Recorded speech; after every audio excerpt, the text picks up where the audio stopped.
This episode of WDW Today is being sponsored by All Star Vacation Homes. And if you're planning a trip to Walt Disney World and you're looking to, not only have a great meal at where you're staying, but maybe also have a nice decadent dessert, make a little souffle, a little fondue, you can do that at an All Star Vacation Home because you're gonna have a full kitchen over there, as well as a lot of other great amenities. Why not give All Star Vacation Homes a try? Visit them online at www.allstarvacationhomes.com.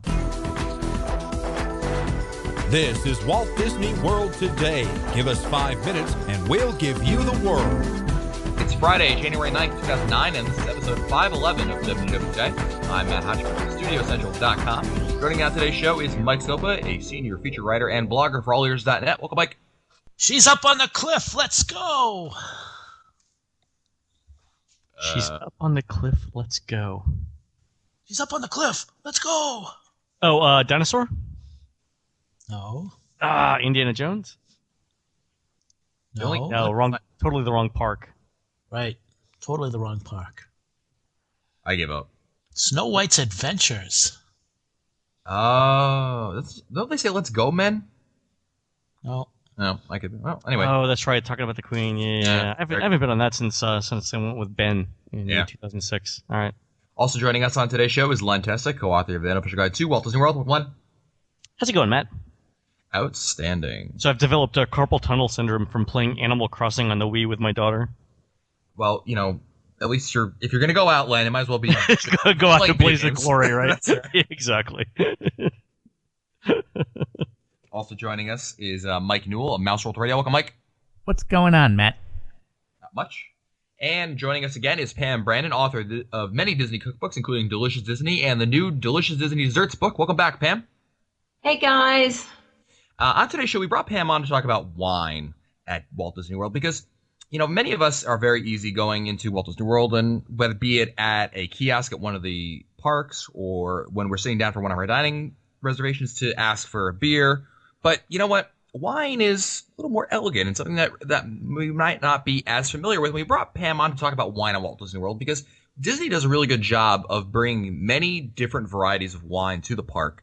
And we wanted to get Pam's opinion on some of the best strategies for people who aren't wine connoisseurs necessarily. So, Pam, let's start out with sit-down dining because I think Len brought up a good point before we started recording tonight about, deciding on a wine to have at dinner because it can be kind of daunting. Even the wine list, and it's like, I don't know. When you're deciding on wine at a sit-down dinner, what are some guidelines you would recommend? Well, I think I would start by asking the server, and if any of the table service restaurants at Disney, they all have sommeliers on staff. These guys who are wine experts, guys and women who are wine experts. There are 650 sommeliers at Disney World. You can ask to sample any wine on any menu. They'll give you a taste.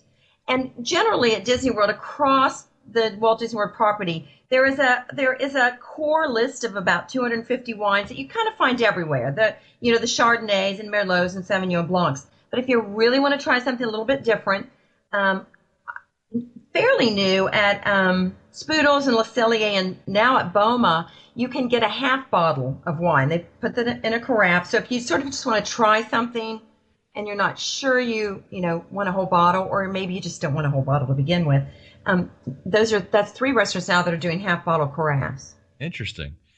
Speaking of new strategies or new things that are going on in the parks, the Wave restaurant at the Contemporary is kind of leading the bleeding edge of Disney wine, so to speak, in that they're bringing wine, corkless wines, the wines that have the screw-off caps and everything. What are your thoughts on that? I think it's fantastic. It is, as far as I know, and we've done a little research, it's the only all screw cap wine restaurant in the country. They do serve a few sparkling wines, and those are not screw caps. But, the great thing is you're getting to try all these new world wines. They're wines from Argentina, Chile, New Zealand, Australia, even South Africa. And they are wines that a lot of them are organically grown.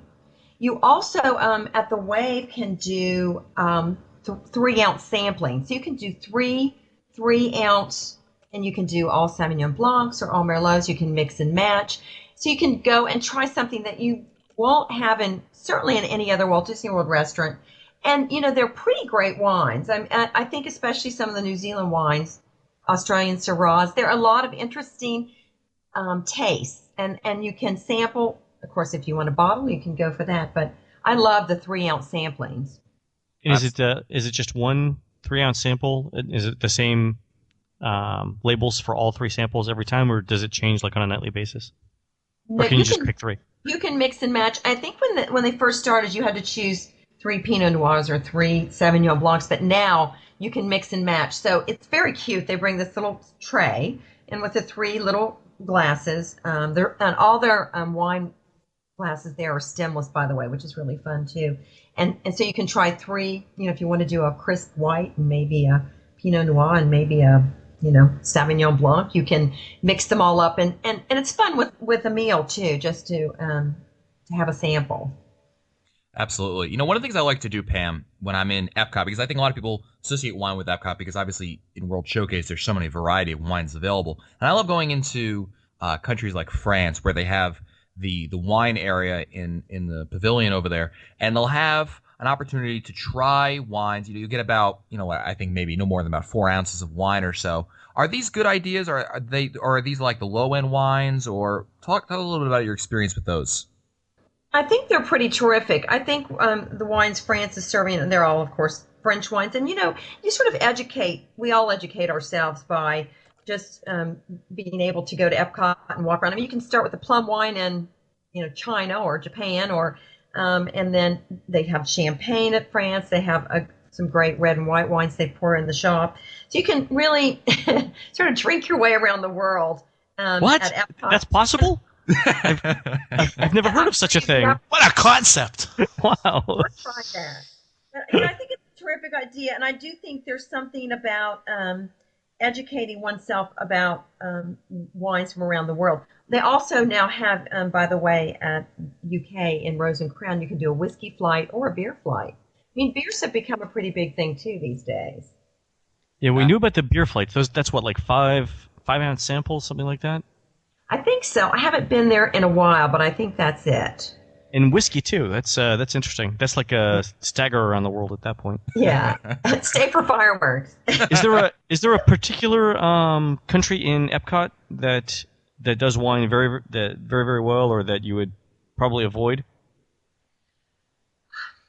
I don't think there's anything. I think they all do. I think they all do a good job. And, Epcot is not doing really, really high-end wines. I think upstairs at France, the wine list is probably a little more sophisticated. But you're going to get a good sampling of varieties from around the world. Also, the Coral Reef has a pretty solid wine list as well. Interesting. What about other parks like Studios or the Animal Kingdom? How are their wine lists? Well, Animal Kingdom, I think of, the greatest place there to go is Dawa Bar, that's next to Tusker House, right. because they've got some great South African beers and South African wines.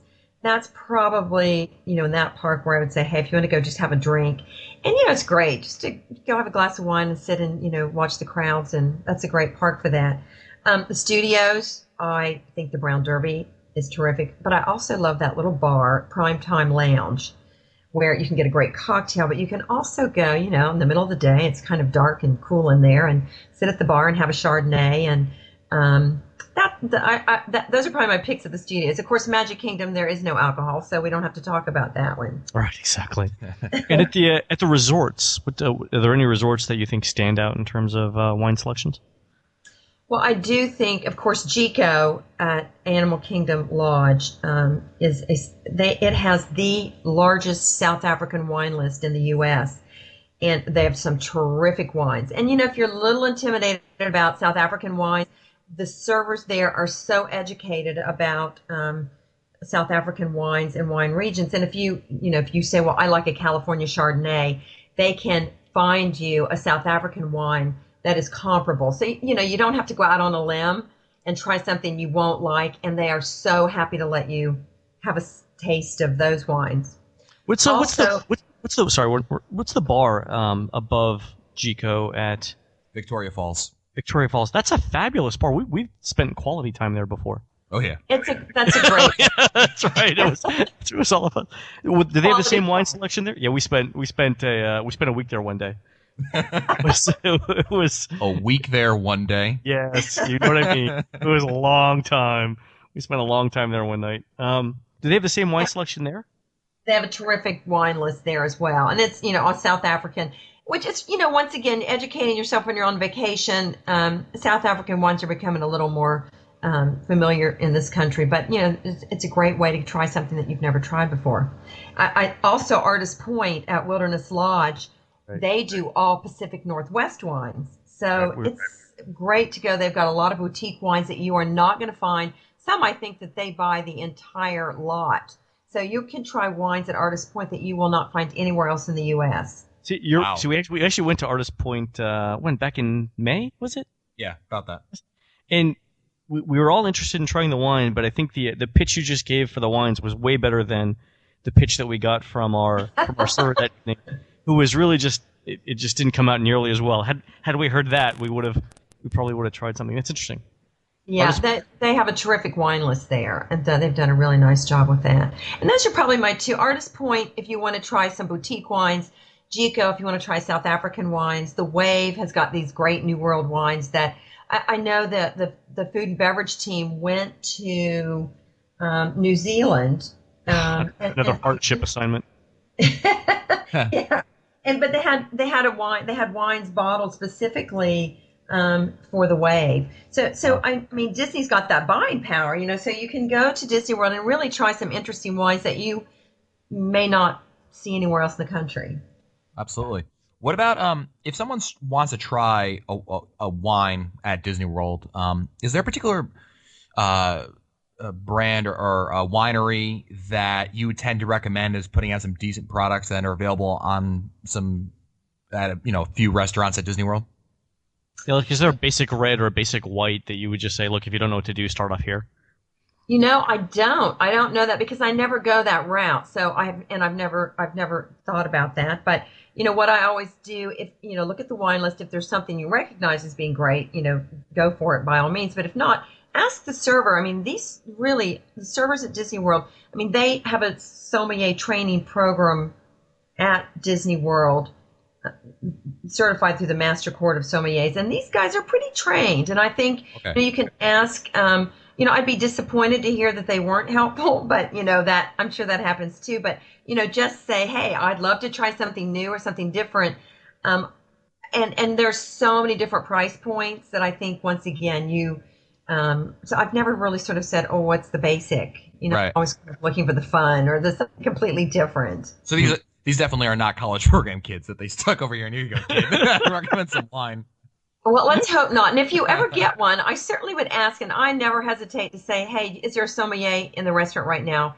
I'd love to. And a lot of them, are introductory sommeliers, but they are really very well trained. And I think Disney prides itself on that. So if you don't feel, like the person's giving you sort of the best, answers, ask. Say, is there a sommelier here? Because I'd love to ask some questions. Or, but I think everybody looks at price points for buying wine, and some people, a wine isn't necessarily better because it costs more. Absolutely. And I think you'll get steered. California Grill, of course, has fantastic California wines. Consequently, of course, the Wave doesn't serve any California wines because they're all upstairs. But Really? I didn't know that. That's interesting. They don't serve any California wines because they're all upstairs. That's good to know. Yeah. So I think I've always had a great experience at California Grill with wines and the expertise of the servers. So I think just go and ask and look, and if you're completely new to wine, ask to taste something. Now, Pam, when they give you the wine, when you order a bottle of wine and they bring it to you and they give you the little tasting of it, are you really supposed to like twirl it around in your glass, put your nose in it, gurgle it? Like, are you supposed to do all that stuff, or is it just gargle. Like hey, gargle, whatever? Or do you just take a swig of it, and if it tastes decent to you, you say pour some more? Well, if you're buying a $30 bottle of wine or $40 wine, you probably don't need to go sort of to the routine. But I will always say, I always do give it a little swirl, and then you do want to kind of smell it, and you can tell. I've had bad wine before. I don't think it was at Disney World ever, but I have had bad wine, and you want to smell it, and then you taste it, and you know what? If it does not taste right to you, it's the great thing about the Wave. Screw caps or Stelvin closures, as they're officially called.